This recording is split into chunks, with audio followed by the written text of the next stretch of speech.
Today's video is sponsored by Curology. Get your clear skin summer started today by clicking the link in the description of my video. So I'm looking at my viewfinder and realizing it kind of looks like I'm recording from prison, and I will neither confirm nor deny the allegations. Hey y'all, it's me, Bus Factress Badge, and I just got back from Coachella. And welcome back to Hot or Hot. And today, the siren is really giving it the prison fantasy. And today we'll be reviewing the premiere of RuPaul's Drag Race All-Stars Season 9. Our 8 Drag Race legends were challenged to write lyrics for and learn choreography to the new hit bop, Drag Queen Save the World. And the runway category was Signature Look, Signature Fragrance. Looks meant to showcase each queen's signature style, complete with voiceovers to give the feeling of a luxurious perfume ad campaign. So we'll be going queen by queen to break all that down, and we did also in this premiere learn a little bit more about how this competition is going to work. Very much like All-Stars 7, it will be a non-elimination season. And each week, the top 2 queens will be lip-syncing for the chance to win a beautiful benefactress badge and a $10,000 donation to their charity of choice. Plus the power to cut off one of their drag sisters from being able to win a beautiful benefactress badge the very next week. Much like how the plunger was used in All-Star 7. And then in the grand finale, the 3 queens with the most beautiful benefactress badges will duke it out to win the crown and of course the $200,000 charitable donation to their charity of choice. Sorry. We're here, we're queer, and we're also here to make it clear. And now in the order they hit the stage tonight, first up, it's Gottmik, who begins her verse in this girl group challenge really strong, singing Fist in the Air, Eyes Forward, Erupt. Then singing, what's that smell? Girl, it's a new era. And continues on with some really punchy lyrics rhyming Show Them and Frozen and Silent Science and Tyrants. And then ends her verse with a nod to her first lyric about fists. You mess with me and my girls, say hi to my fist. So I guess she really loves fists. And girl, same. And overall, I've got to say I loved how her voice sounded on this track, specifically with all of the sassy vocal fries she employed in those rhymes. And I think Gottmik did a great job of capturing the bad bitch energy of her lyrics with her look as well. Plus, she totally nailed the choreo, which was something she did struggle with a little bit on season 13. And my only note on Gottmik's section of this track was that while the message of empowerment and fighting for our rights came through very clearly, the lyrics were a tad diffuse at times. But this was definitely hot. And on the runway, we learned her perfume is called Crash, which perfectly taps into this recurring motif of her crashing the system, which she used as an entrance line for both season 13 and now All-Stars 9. And she is hitting that runway with her ball and chain wrapped around a beautiful sparkly gown. And I don't know if you peeped this, but she had tons of spikes in her challenge look and now also on her runway. It's giving through line. It's giving cohesion. It's giving she's got her brand down and I'm buying what she's selling. I also love the comedic timing and delivery of her voiceover telling us that this perfume's price is really expensive. This look is really sick and really chic. That said, I do think some of the chain elements around her waist in the front of her midriff did look a little too chunky, like there was just too much chain happening in there. So maybe it could have worked a little bit better if it were like draped around her shoulders or arms instead of her stomach. But overall, this was definitely hot. Next up, hide those feet. It's Nina West, who in the challenge absolutely kills it. She belts this verse like she is a damn singer on Broadway. And actually, I think she did just get back from doing Hairspray or something on the stage of theater, so if the shoe fits on those feet. Anyway, she begins her track singing, if drag's a crime, then lock me up. I'm gonna wear my crown and strut my stuff. And throughout her whole verse, her lyrics are totally projecting empowerment backed by those super strong vocals. And she just fills this track and rounds it out so well. Vocally speaking, I will say though, I think the choreo from Miss Nina was a little bit weak, like not quite as confident as some of the choreo from the likes of like, let's say Jorgeous tonight, but definitely still good. And I'm gonna give this performance a hot. And over on the runway, she is selling us the fragrance Criminal with, I think, possibly the funniest voiceover of anyone tonight, talking about how the scent of this fragrance is giving top notes of library books and sour hip pads, then whispering rotted, and then like later saying some stuff and whispering gerrymandering. And the main thing I've got to point out here is her lyrics for the challenge part of this episode perfectly match what she's presenting here on the runway. Remember how she was singing about if drag is a crime, then lock me up? And here she is literally in the jail cell. Girl, the storyline is storylining. But not only was Nina funny, I think the aesthetic of what she's done here is beautiful and campy. It's at that great intersection of high drag and then also not taking anything too seriously. See you in prison. This look is hot. And next up, she went to Dulwich. It's Plastic Tiara. But first, I have an announcement. It's officially Clear Skin Summer, thanks to the sponsor of today's video, Curology. I've been using Curology for well over a year and a half now, and I couldn't be happier with the results. It's giving I have confidence every single day when I wake up because I don't have to worry about what my skin is gonna look like when I look in the mirror. Here's how it works. First, I wash my face with Curology's Acne Cleanser, formulated with benzoyl peroxide to treat and help prevent acne. Effective, but gentle enough for everyday use. Then I apply my custom Curology formula, a leave-on overnight treatment cream customized by a dermatology provider with 3 active ingredients based on your skincare needs and goals. This is basically the secret sauce that keeps my skin free of breakouts, clogged pores, and blackheads. And finally, I apply the Curology Rich Moisturizer with hyaluronic acid and shea butter. I first noticed my breakouts were less frequent and less severe after just a few weeks. And since I began my Curology journey, I've noticed overall improvements in my skin's fine lines, tone, and texture. Remember though, your results may vary, and Curology isn't a miracle working product, but it has brought a level of consistency to my skin that is truly invaluable. Oh, and an absolute must for these sunny summer days is the Curology sunscreen. It even kept my skin safe under 3 hot summer sunny days of Coachella.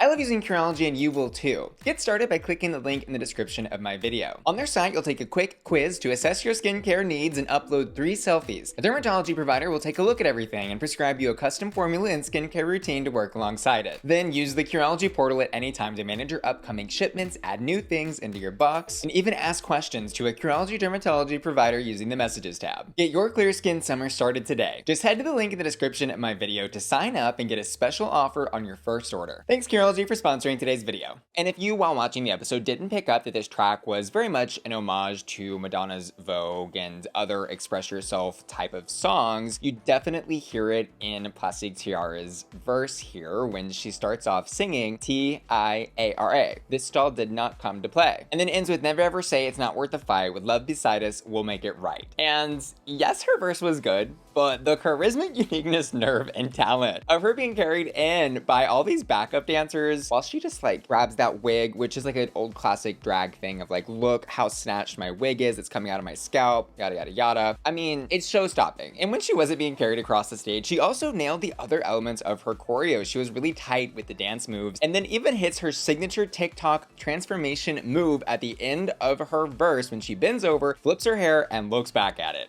I was gagged. Plastique, fantastique, iconique. This was absolutely and over on the runway, she is selling us the fragrance fantastique, or however the hell she says that. And her voiceover was very much giving fantastique, plastique, rich, bitch, whatever. But the actual runway that she presented on this is crazy, y'all. The mechanical wings, the 2 sets of mechanical wings that are incorporated into this look. The first ones fold out and flap as she walks to the end of the runway. And then the second one's open to reveal the perfume bottle she's holding. I was gagged. I was actually gagged. I'm still gagged. I'm actually still gagging and choking from the promo episode when she left me actually gasping for air. And I don't even want to know how much these wings cost or how many labor hours went into creating them, but they absolutely paid off. This is one of the most gaggy runways I think we're gonna see all season. Like, Victoria's Secret could never.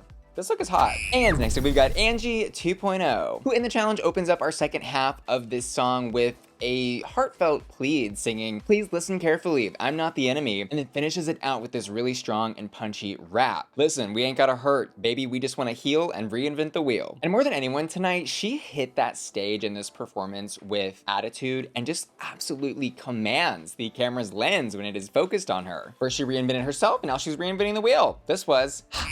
And on the runway, she is selling us the fragrance Les Southern Belle. And y'all, never did I ever think that I was gonna see a deconstructed Kentucky Derby-esque debutante ball gown on the Drag Race runway, but here we are. And like, that doesn't even sound like it would work. And often deconstructed gowns can really go to a weird place, we'll say, but this was done so right. The design is beautiful with the cage around her chest and going into the bottom part of the gown with that amazing mermaid skirt, the hat, that little subtle bow around her neck. It is just truly beautiful. and totally matching and selling this idea of her perfume being based around herself, who is a Southern belle. And if the look wasn't selling this perfume enough for you, the voiceover seals the deal 1,000 times over. She was without a doubt the funniest queen in her voiceover tonight. And it wasn't just the things she was saying, like, this perfume is for the saint that wants to feel like a sinner, or this perfume is perfect for the church house or the juke joint. But it's also that beautiful country twang that she was implementing in the delivery of her lines. Girl who runs the world, Southern belles. This look was hot. And next up, Miss Vanjie, who in the challenge opens up with a little bit of onomatopoeia. Da-da-da-da-da. Just like that. Living my best life, just being fab. I'm a drag queen with a gangsta lean, spreading all the love and positivity. I would say she maybe wasn't the strongest tonight. It was a little all over the place for me, but that chaos is kind of the reason that we love queens like Vanjie. I also love the humility and vulnerability that she showed in this verse when she thanked Ru for helping her find her cape and giving her that empowerment that she can now pass on to other people. And my favorite part of her choreo was being dragged across the stage by the backup dancers. The bitch killed it, and this was hot. But over on the runway, girl. Girl. The perfume she is selling to us is called Toxica, and I don't think anybody could explain what this was or what it was meant to accomplish better than herself, so let me just read her voiceover in completion for you. This is a scent that will intoxicate and penetrate with one squirt. This crunk fragrance is as hyphy as it is contagious. It evokes the feeling of tweaking at the club and then ends with, I'm not toxic, maybe it's you. She's not wrong, but she's also not right.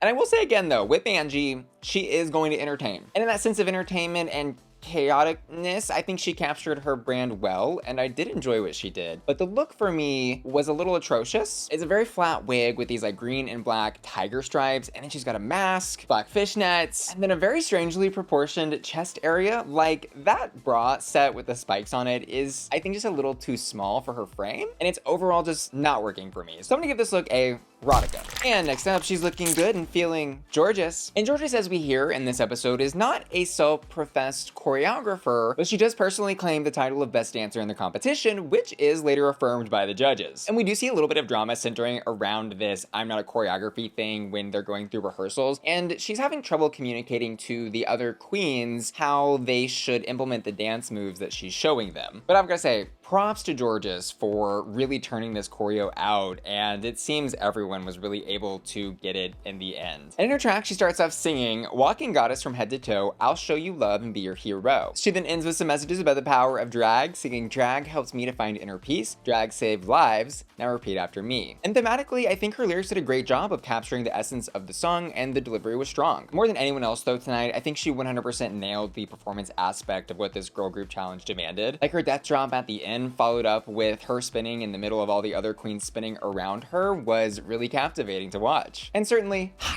And over on the runway, her fragrance is called Lil Chiquita. And I can't really repeat exactly what she said this fragrance smells like or how it will make you feel on this Christian channel, but she basically says the fragrance smells like VCR cleaner and green leaves and can assist in activities that adults might partake in behind closed doors. Amen. And Jorgeous was someone who I think surprised me the most tonight in terms of the voiceover specifically, because back on season 14, it seemed maybe there was like a shyness or something preventing her from really eloquently expressing herself, but she's clearly worked on that and is demonstrating she now on All Stars is the full package. Plus she looks stunning on the runway. This look is great. I love that big red ostrich coat that reveals into that beaded dance number with all the movement and lights bouncing off the beads. It's gorgeous. I can smell her fragrance from here, and it doesn't smell good, but it is hot. And next up, it's Shannel, who in the challenge I think served the most charisma, uniqueness, nerve, and talent visually. I love the look that she's performing in because it's so extra and over the top, especially for a dance number. And she starts off her verse acknowledging her legendary status. First one in, I'm the real OG. I set the bar and made herstory, which was a fun reminder that yes, she was the first queen to enter the workroom ever. But then some of the rest of her lyrics were, for me, a little hard to follow. It kind of sounded like a bunch of different pageantry buzzwords mixed in with a general tone of empowerment. And Shannel has this very particular style of delivery when she speaks. That's really great when she has a microphone in her hand or doing a voiceover, as we'll hear in a second. But it comes off a little stiff in this verse that should have, I think, a little more attitude and personality wrapped up in it. Plus, she did struggle with this choreo a little bit more than the other queens. Like in the group shots, you can see she's out of sync in some moments, but this certainly wasn't bad. I'm gonna give it a safe 3 flame. And over on the runway, her fragrance is called Shannel No. 1. Of course it is. And she says it's for the diva who wants to feel like a temptress. And also, can we please talk about the excellent wordplay of her perfume being called Shannel No. 1, which is of course an homage to the iconic and maybe most legendary perfume of all time, Shannel with a C, No. 1, but is also, again, acknowledging her legendary status as being the first queen to come into the workroom. Girl, the through line from the challenge to the runway. It's there. And the look is just jaw-dropping stunning. I mean, this is Shannel presenting immaculate drag, and hearing her voiceover with that very legendary larger-than-life persona paired with this very glamorous and rich look is so perfect. I love those high shoulders and how they're hollowed out with all those red sequins on the inside that come down to form that beautiful gown. She's giving me like Madam of the RuPaul's Drag Race house, and I'm living. Nobody else could, ever. This look is hot. And finally, baby, you can't read the doll. It's Roxxxy Andrews, who, first of all, I've got to acknowledge, absolutely mopped, dropped, and swept the reading challenge this episode. She left those girls' wigs snatched, food ate, no crumbs, went back for seconds, and then slit their throats right in front of a camera that recorded and broadcasted on international television. Like to Gottmik when she said, "Congrats on your transition from fan favorite to Violet Chachki's assistant." Anywho, she also did great in the challenge this episode. She closes out our track of drag saving the world empowerment, advocating for peace and the chaos of this political firestorm, singing Roxxxy Andrews on the mic, "Ain't gonna start a war, ain't gonna start a fight." And then ends with my favorite couplet, I think, from any verse across this entire challenge. "If you want change, you're gonna have to make it. No time to sit down and take it." She said, "Bottoms, get out of here. It's time for the tops." Okay, mama, we don't have time to take it. We gotta top some change around here. This was just such a gay, fun, and sassy verse, plus her delivery was full of personality, and the choreo was good as well. So I'm gonna give this a. And on the runway, girl, there was a lot of great looks and a lot of great sense tonight, but the comedy of calling her sent, never sent home, the wordplay, the humility and power of taking something that was essentially making you the butt of the joke in the fandom from All Stars 2 and turning it into an empowerment moment on an episode about drag queens saving the world with verses about all this empowerment stuff. Like, it was just so perfect. But not only was the wordplay of this funny, she in the voiceover details how the fragrance is for people who want someone to save you over guys like Alyssa Edwards or Tatiana, and it will make sure that all the fans will be mad at you when you are never sent home. Available for the low cost of one tank top. I gagged. I really gagged. And this, mind you, is all from someone who has in the past not claimed the title of being a comedy queen or has said they're not funny. And I say to that, girl, not funny where? I was laughing. This was oh, which by the way isn't even to say that I also liked the gown she was wearing. It's very much Elsa from Frozen, and well, it wasn't my favorite. I thought it was pretty. And the queens who win the beautiful benefactress badges this week are Angeria, VanMicheals, and Jorgeous. A selection by the judges, which I do ultimately agree with. I will also say I think that there were other options here which would have worked well. The queens killed this challenge, y'all. This, I think, was easily one of the best girl group performances we've ever seen. The choreo was consistent and good across the individual and group segments. The actual track production was phenomenal, and I loved the homage to Madonna. Plus, each queen's delivery and lyrics were just so strong and really perfect for each of their individual personalities. This is truly an amazing cast of queens. And concerning the lip sync between Angie and Jorgeous, they also killed this lip sync. Both of them, in their own individual ways, performed this song in such a captivating way. Jorgeous was giving her dance the house down boots, yes God, sickening dance moves throughout the entire track. You're like, does the bitch ever run out of energy? Apparently not. And Angie was giving the, I'm gonna take you to church, I'm gonna pull out the napkin to dab all of my sweat, I'm going to give you park and bark, I'm gonna give you glamour. She has this gorgeous, gorgeous, gorgeous gown on. This might be one of the prettiest looks she's ever worn, and just gives us that old school pageant park and bark lip sync. And I will say here, of course, that Jorgeous outdanced Angeria in this lip sync, but this was definitely a track